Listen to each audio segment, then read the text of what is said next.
Hello student, इस video में हम समझते हैं स्थिर अनुपात का नियम या स्थिर संगठन का नियम। ये छोटा सा वीडियो है, इसमें हम समझते हैं स्थिर अनुपात का नियम क्या होता है। देखिए वीडियो को एंड तक।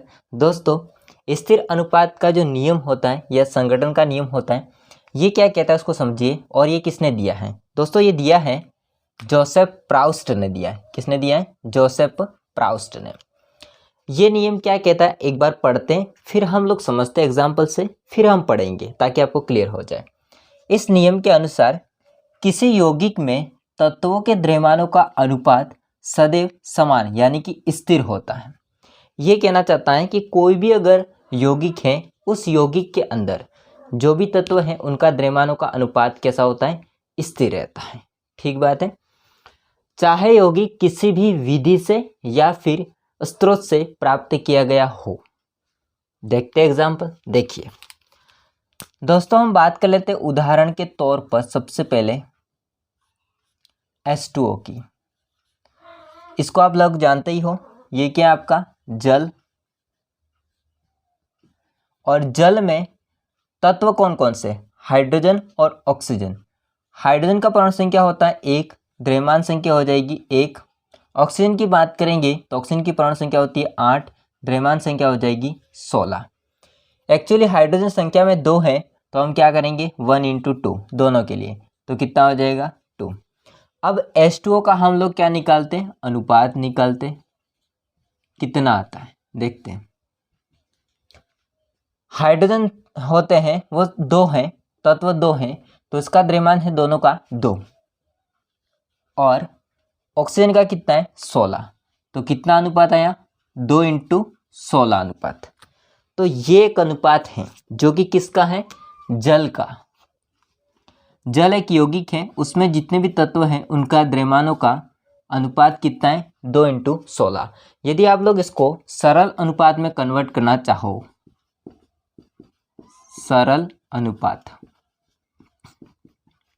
दोस्तों इसका सरल अनुपात 2 का भाग दे दो तो क्या आ जाएगा? 1:8। ठीक है, क्या आ जाएगा? 1:8। ये सरल अनुपात हो जाएगा। अब दोस्तों ये कहना क्या चाहता है इसको समझिए ध्यान से। H2O होता है, यहां पर हम इसके स्रोत की बात करें, हालांकि इसको हम स्रोत की बात कर लेते हैं जल को। यदि हम लोग इसको मान लेते हैं नदी से लाते हैं, मान लेते हम कुओं से लाते हैं, नल से लाते हैं, ठीक है, झील से लाते हैं, या किसी बाहरी देश से लाते हैं, ठीक है, बारिश से अगर मान लीजिए बारिश का जल, तो आदि, इससे हम प्राप्त कर सकते जल को। जल होता है इसका इन सारे स्रोतों में इसका सूत्र होगा ये, और इसका अनुपात हमेशा रहेगा ये, चाहे इसका सरल अनुपात देखा जाए या फिर इसका रियल अनुपात द्रव्यमानों का, तो वो फिक्स रहेगा।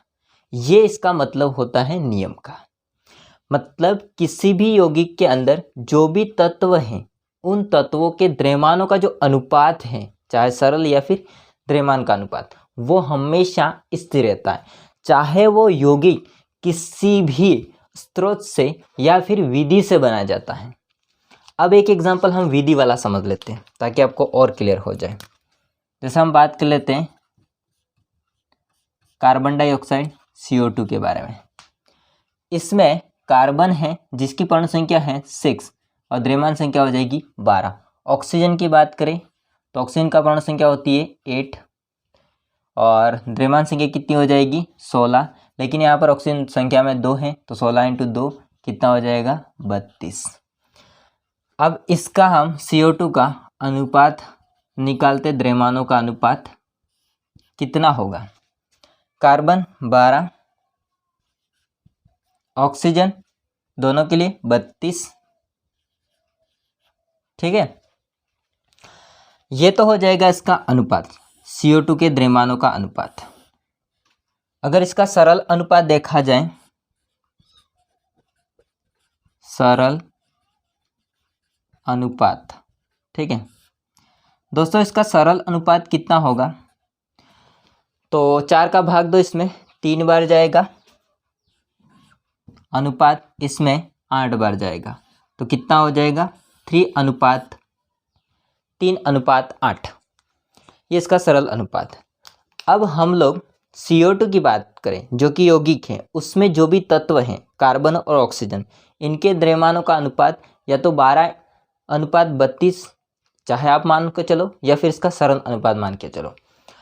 CO2 होता है, इसको किसी भी विधि से हम बनाएं लेकिन इसका अनुपात यही फिक्स रहेगा। मतलब सिंपल सी बात है, उसका जो सूत्र होता है वो बदलेगा नहीं, और सूत्र नहीं बदलेगा तो फिर इसके द्रव्यमानों जो भी तत्व है उनके द्रव्यमानों का अनुपात भी नहीं बदलेगा।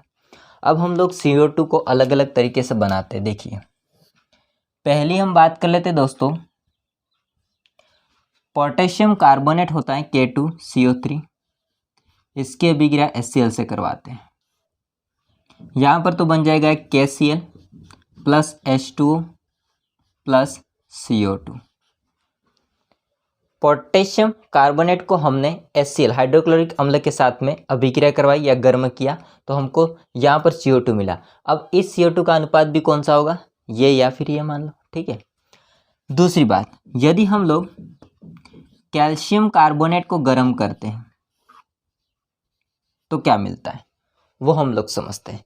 तो कैल्शियम हम कार्बोनेट को गर्म करते दोस्तों तो हमको मिलता है एक तो कैल्शियम ऑक्साइड और दूसरा मिलेगा CO2।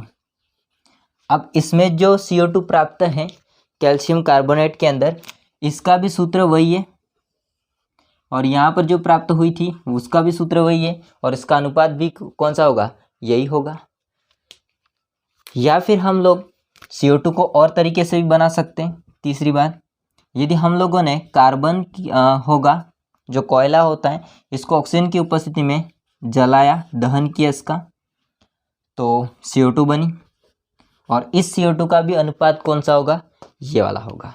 यानी कि आप लोग यौगिक को किसी भी स्रोत या विधि से बनाओ लेकिन उनके द्रव्यमानों का, तत्वों के द्रव्यमानों का अनुपात फिक्स रहेगा।